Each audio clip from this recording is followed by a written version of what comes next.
Hello, my name is Amber.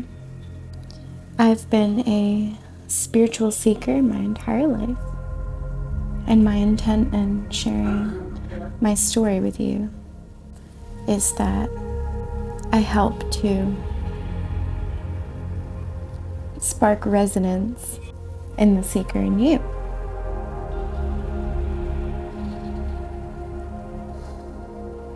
I know that there's many people who will resonate with my story, and I am finally brave enough to share it and share my experience, knowing that it will help other seekers who have a story similar to mine.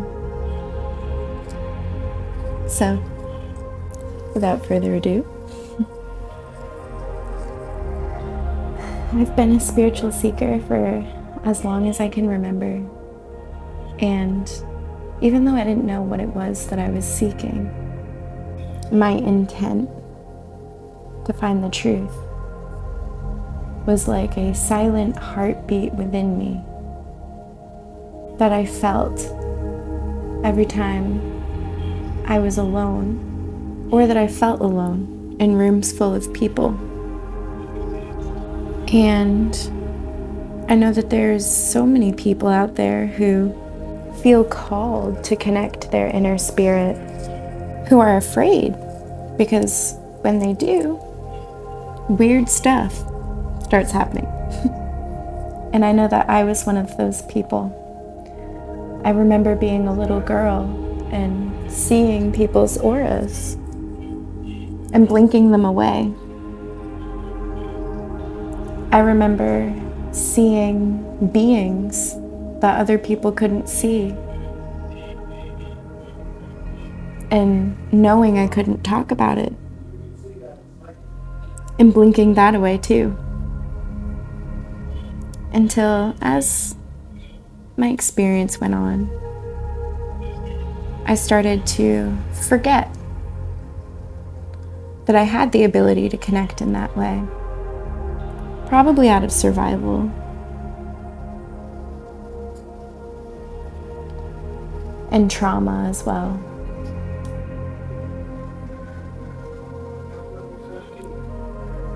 Anyone who's experienced really immense trauma knows that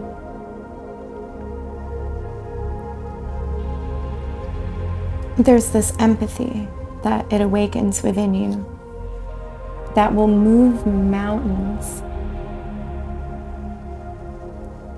to help other people feel understood. And that was definitely the experience for me. And I actually ended up having a really profound experience. I was on my deathbed and I was fighting for my life. And mentally and in my heart, I had stopped fighting. I didn't care anymore. I woke up, I ate, I took my medicine, I went back to bed. I didn't have a reason to live. I had to drop out of college for treatment, and I was getting sicker and sicker. And I didn't feel like I had a purpose. I felt like my purpose was to die. So what was the point of living? And my mom signed me up for an Embracing Your Psychic Abilities class for no other reason than a couple years ago we'd gone into one of those spiritual shops and there was those classes, and I was talking to the owner about them, and I lit up like a Christmas tree, and asked if we could take the class, me and my mom. But we didn't have money at the time. And there I was, in my deathbed, no purpose. And my mom signed me up for this psychic ability class that I didn't want to go to. And she was like, "What do you mean you don't want to go? You don't remember I promised that I would, when I had the money, have you go, and I will find the money for you to get out once a week. And here's the last thing that I remember you really felt passionate about, so it's within walking distance, just go. So I did, and I went. There was a woman, and she was a medium, and she had a deck of oracle cards. She shuffled them. And we picked a card, and then she dealt us a card. And she went around the room and gave everybody messages. And my 2 cards were Archangel Michael and your home is safe and protected by angels. And she said, do you feel unsafe spiritually in your home? And my answer was yes. Because I could see and hear things other people couldn't. And even when I forgot the depth of my ability to really see and hear and perceive, I still had little weird experiences that felt very isolating at the time because it wasn't happening to any other member of my family. And this lovely medium said to me that she saw these abilities and she was aware of them, and that my spiritual team was essentially falling over backwards to get me to come home to myself. And it touched something so incredibly deeply within me when she said that. I remember blinking back tears. And then we did a guided meditation. And everyone in the room came out of it and they were sharing their experiences. They were sharing the beautiful seeings that they had received from Spirit and giving messages to each other. And at that time, I had forgotten that I knew how to meditate. The memories were locked away in my psyche somewhere deep until it was time for me to remember. And that meditation, the only thing I was aware of was the fact that my nose was itchy and, is there hair on my face? Let me move that. And am I sitting straight? And just, I could not focus. I could not ground into my body. But while I was listening to everybody speak, I felt this sense of home within myself. Like I was in a room full of people who were my people for the very first time in my entire life. And I knew that my purpose was spiritual. And I was so excited for next week's meditation. I went home determined to learn to meditate. And I literally just looked up on YouTube, like, meet your spirit guide. And I meditated for hours and hours and hours. And for the first hour or two, I was meditating with the intent to meet my spirit guide. But it very quickly became addicting.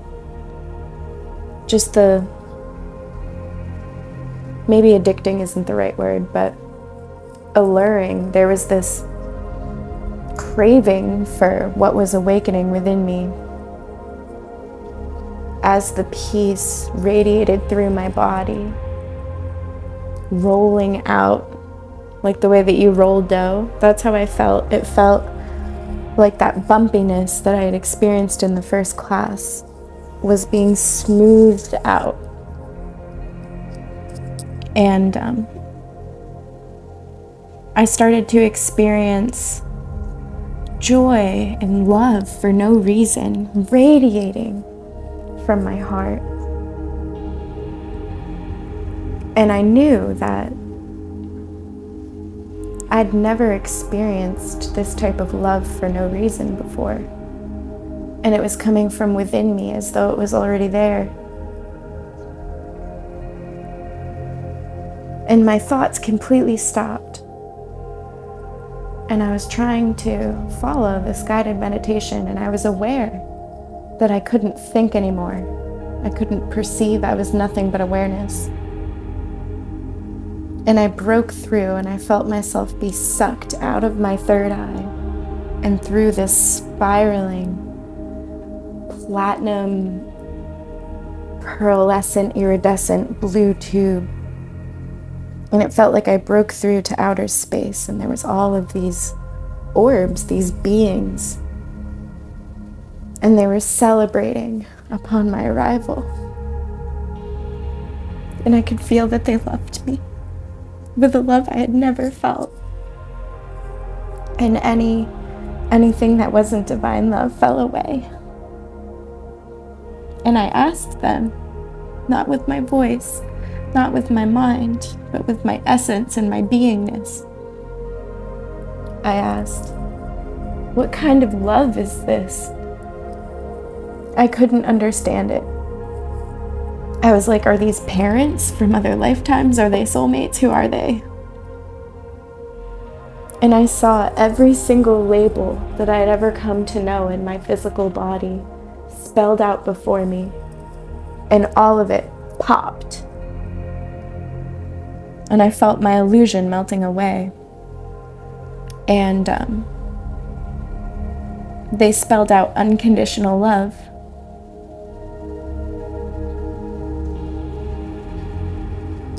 And I could see their oneness.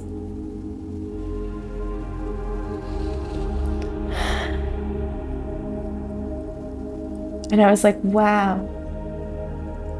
what an experience. And then I became aware. I started to become aware of my body again. And my face was wet. My hair was wet. I was laying down. My ears were filled with my tears. And I was so excited. It was like 2 a.m. I went and woke my mom up out of a dead sleep. Mom, I know what love is. She was like, that's great, Amber, but do you think we can talk about this tomorrow? And so then became my journey. I was bedridden and there wasn't much I could do other than meditate. So I did. And I awoken my Kundalini by accident. And then all of a sudden my gifts were on. And I didn't want to be that girl. I avoided my gifts. I avoided them like they were a plague instead of embracing them like the gifts that they are.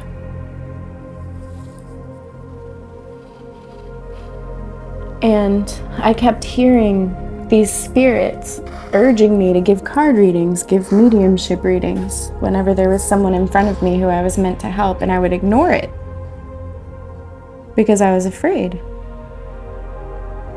And it got to the point where the calling to my purpose was so deafening that it wasn't worth running from it anymore. And I just caved, and I gave this girl a card reading, and she cried and I cried. She thanked me profusely. It was beautiful. And afterwards, when I was home, I was so deeply moved by my experience and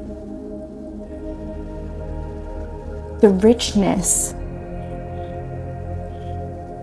of giving my gifts to others that I fell to my knees in prayer. And I said that I don't care if I'm weird. I don't care if I'm rejected. I don't care if I don't want to be that girl. I surrender. I surrender to my purpose. And I felt chills running up and down my body. And then it was like my body disappeared, and I started to remember always having these gifts. And that's when I remembered seeing the auras when I was a kid, and the spirits, and like rapid remembrance of all the things I'd been pushing away for so long. And it was one of the most powerful, if not the most powerful moment of my entire life.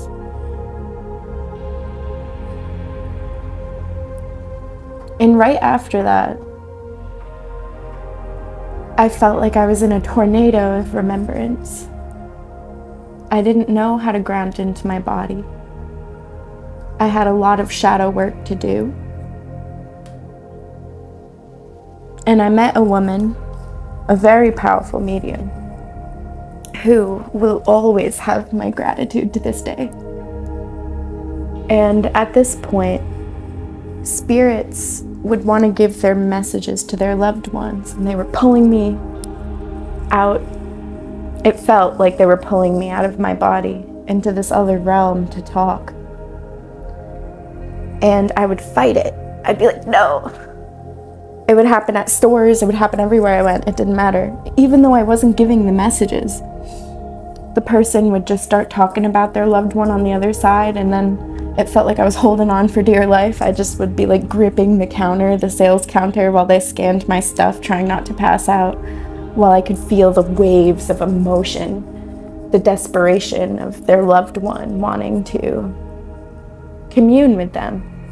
And I didn't know how to allow that energy to flow through me. And I met a medium about 2 weeks later who,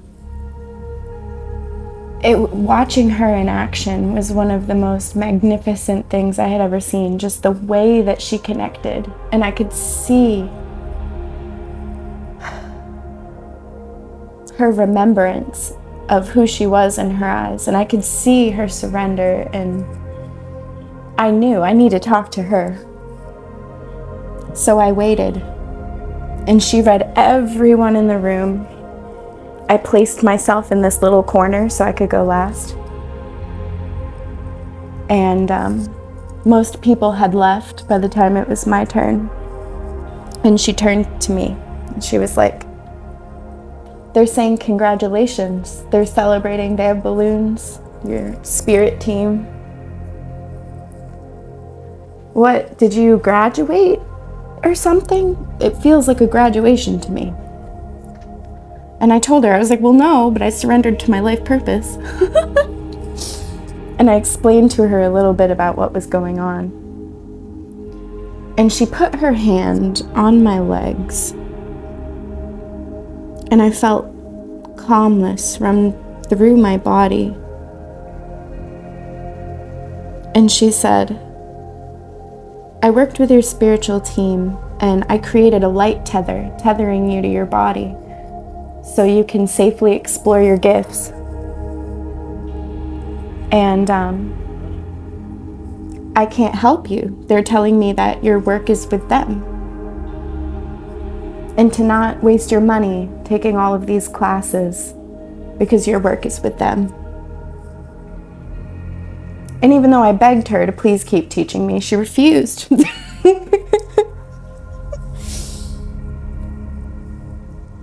And of course, because I wanted to learn, I took all the classes anyway. I paid all the money anyway. I've probably invested between $10,000 and $20,000 into my spiritual education at this point. But was always afraid to truly surrender to my life purpose and my path. And when I met Ra Netcher, everything changed.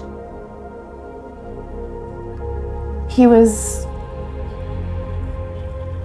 probably the only teacher that spirit truly, it's so beyond words, I almost can't explain it.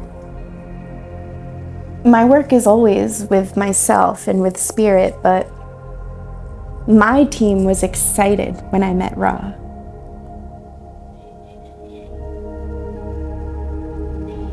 And the first time that I laid eyes on him, I felt this feeling rush through my entire being of remembrance. And I was like, I know you. I don't know how I know you, but I know you, and you were meant to be my teacher. And learning from Ra helped me face my trauma and face my dark night and be able to ground into my body so I can truly help people the way that I'm meant to help them. He taught me how to discern. There were countless conversations that we had and teaching experiences that helped me to be able to confront the darkest aspects of myself. Just to realize that the darkness was light, disguised by fear and confusion.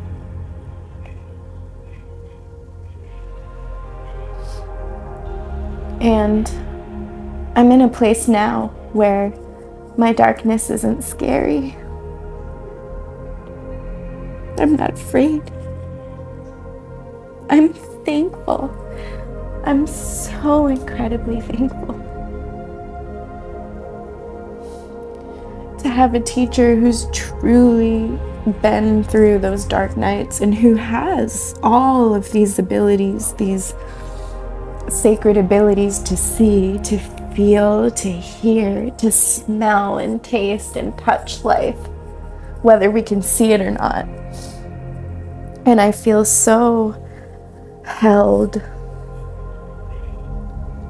in that knowing, where I actually felt safe surrendering and allowing him to hold me and hold space for me, so I could face those darkest parts of myself.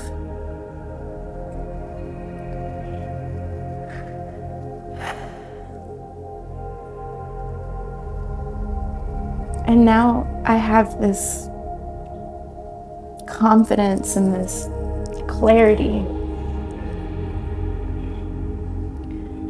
And to be honest, I was actually that type of person who didn't believe that past lives were relevant. Which, if you think that, I just want to say that that's avoidance. There's probably some trauma there that maybe you have to work through. At least that was the case for me.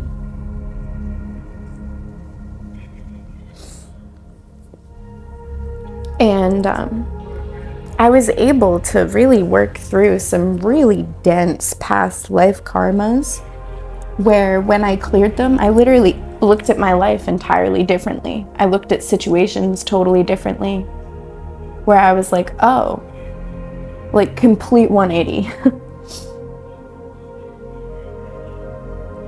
And I was like, oh, wow. To be honest, I almost felt naive to have written off past life trauma the way that I did. And the thing is like the mind, if you don't face things for what they are at their essence, then your mind is going to create so many stories around what happened. And if you don't surrender the story to the essence and to the true remembrance of what is in an eternal way,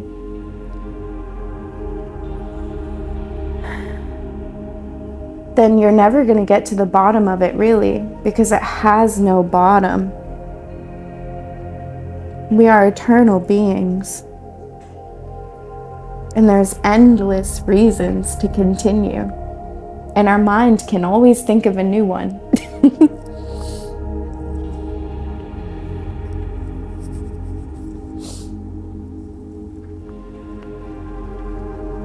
And Ra helped me to surrender all of these stories and get to the essence of what was going on, so I could remember who I am and my true purpose and embrace my spiritual gifts safely. Miracles are possible. All of this is real. And it's only the fear and the fleeting untruth that makes us believe in our mind that it's not. And if you resonate with my story, or you resonate with Ra, even if you're scared, I encourage you, just meet with him. I can't tell you how many powerful, powerful spiritual beings I meet, and I can feel their innate psychic awareness from many lifetimes lived of this path.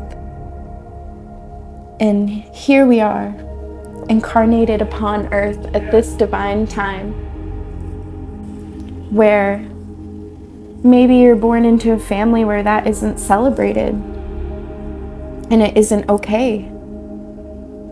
So you've taught yourself to turn it off and to blink it away, and even forgotten the depth of how it really exists within you.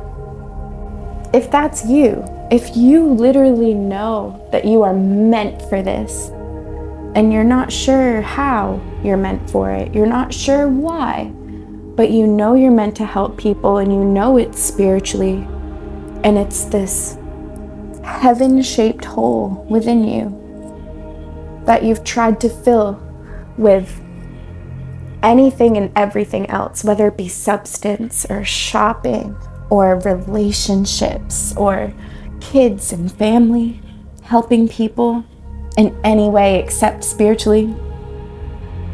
But deep down you know. Then I encourage you to come home to that part of yourself and to find your tribe, even if it isn't Ra. Because you can't run from your purpose and still experience fulfillment in this lifetime at the same time. You deserve so much more than that. And so do the people who you're meant to help. You're meant to help so many people. I believe in you. So find a community and a teacher who also believes in you and who sees you and hears you and makes you feel safe and validated and held and ground into that purpose, and watch your life change in ways you couldn't imagine. There's so much I could say about Ra, but the only story that feels appropriate to tell is my own story.